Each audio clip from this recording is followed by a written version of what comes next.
Hi friends, আজি মই আপোনালোকক মাল্টিপ্লিকেশনৰ আন এটা নিয়ম শিকাবলৈ ওলাইছো। যিকোনো সংখ্যা 50 দি মাল্টিপ্লাই কৰিবলৈ হলে তাৰ এটা অতি সহজ উপায় আছে, যি উপায়ৰ দ্বাৰা আপোনালোকে মাল্টিপ্লাই নকৰাকৈ এনসাৰটো উলিয়াব পাৰিব। গতিকে তাৰ কাৰণে প্ৰথমতে এটা উদাহৰণ লওঁ। 89ক 50 দি মাল্টিপ্লাই কৰিব লাগে। এতিয়া এই ক্ষেত্ৰত যিটো সংখ্যা দিয়া হৈ থকা সংখ্যাটোক 2 দি ডিভাইড কৰিব লাগিব আৰু তাৰ লগত 100 মাল্টিপ্লাই কৰিব লাগিব আৰু তেতিয়া আমাৰ এনসাৰ ওলাব। গতিকে প্ৰথমতে 89ক 2 দি ডিভাইড কৰিম। 89ক 2 দি ডিভাইড কৰিলে হ'ব 4 দুগুণ 8 আৰু 9 আছে 4 দুগুণ 8 এক এটা ৰৈ যাব অৰ্থাৎ 10 হ'ব। 10 হলে 5 দুগুণ 10 অৰ্থাৎ আমি পালো 44.5 44.5ক 100 দি মাল্টিপ্লাই কৰিব লাগিব। 100 দি মাল্টিপ্লাই কৰিলে যিহেতু ইয়াত এটা সংখ্যাৰ আগত দশমিক আছে আৰু ইয়াত 100 আছে 100 মানে দুটা শূন্য আছে গতিকে এই ক্ষেত্ৰত এই পইণ্টটো উঠি পেলাই আৰু এটা 0 বহিব গতিকে 4450 আৰু 4450 হ'ব আমাৰ এনসাৰ। এতিয়া বেলেগ এটা উদাহৰণ লওঁ। 353 50 দি মাল্টিপ্লাই কৰিব লাগে। এই ক্ষেত্ৰটো একেই 353ক আমি 2 দি ডিভাইড কৰিব লাগিব।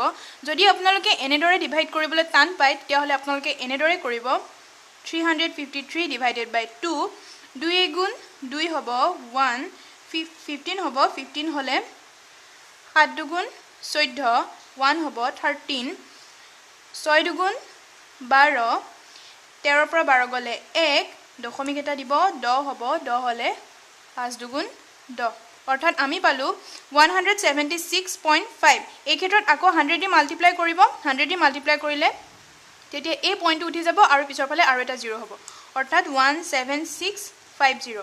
এই ক্ষেত্ৰত আপোনালোকে যি সংখ্যাই নলয় সব সংখ্যাতে এইখিনিত যেতিয়া আপোনালোকে 2 দি ডিভাইড কৰিব 2 দি ডিভাইড কৰিলে পইণ্টৰ পিছফালে এটা সংখ্যাই পাব গতিকে আপোনালোকে ডাইৰেক্ট পইণ্টটো উঠাই পেলে 100 দি মাল্টিপ্লাই নকৰি ডাইৰেক্ট পইণ্টটো উঠাই পেলে তাৰ পিছত আৰু এটা 0 লিখি দিব আৰু আপোনালোকৰ এনসাৰ ওলাই যাব। গতিকে বেলেগ এটা উদাহৰণ লওঁ। 9857 into 50। এই ক্ষেত্ৰটো একেই 9857ক 2 দি ডিভাইড কৰিব লাগিব। 2 দি ডিভাইড কৰিলে হ'ব 2ৰে 9ক 4 দুগুণ 8 ইয়াত 1 ৰব 18 হ'ব 9 দুগুণ 18 ইয়াত 5 আছে 2 দুগুণ 4 ইয়াত 1 এটা ৰব 17 হ'ব 17 হলে 8 দুগুণ 16 আৰু 1 এটা ৰৈ যাব অৰ্থাৎ দশমিক দিব লাগিব তেতিয়া 10 হ'ব 10 হলে 5 দুগুণ 10 আৰু এতিয়া মই আগতে কোৱা নিচিনা 100 দি মাল্টিপ্লাই কৰিব লাগিব। 100 দি মাল্টিপ্লাই নকৰি ডাইৰেক্ট লিখিব পাৰে 492850। যেহেতু ইয়াত এটা সংখ্যাৰ আগত দশমিক আছে গতিকে পইণ্টটো উঠি গল আৰু 100 দি মাল্টিপ্লাই কৰাৰ কাৰণে 0 দিলো গতিকে 100 দি মাল্টিপ্লাই নকৰাকৈ ডাইৰেক্ট আপোনালোকে লিখি দিব পাৰিব অৰ্থাৎ আমাৰ এনসাৰ হ'ব 492850। ঠিক আছে এতিয়া বেলেগ এটা উদাহৰণ লওঁ। 48,682 লৈছো 50 দি মাল্টিপ্লাই কৰিব লাগে।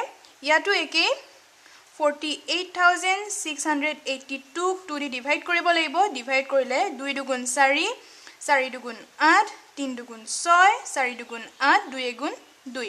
এতিয়া ইয়াৰ লগত 100 দি মাল্টিপ্লাই কৰিব লাগিব বা 100 দি মাল্টিপ্লাই নকৰি আমি ডাইৰেক্ট লিখিব পাৰো 24341। 100 দি মাল্টিপ্লাই কৰিব লাগিব কাৰণে ডাইৰেক্ট 00 দুটা লিখি দিব পাৰো।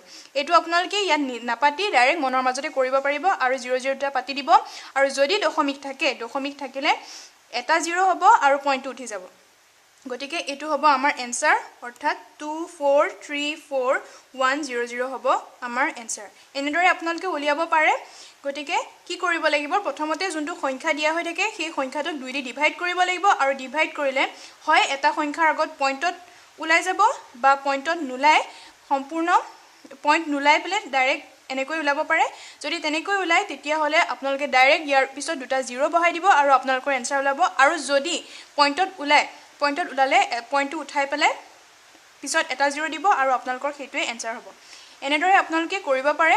যদি আপোনালোকে 50 দি মাল্টিপ্লাই কৰি থাকিবলৈ টান পায় আৰু ডিভাইড 2 বা 4 এনেকুৱা নাম্বাৰ দি ডিভাইড কৰিবলৈ ইজি পায় তেতিয়া হলে আপোনালোকে এই নিয়মটো ব্যৱহাৰ কৰিব পাৰে।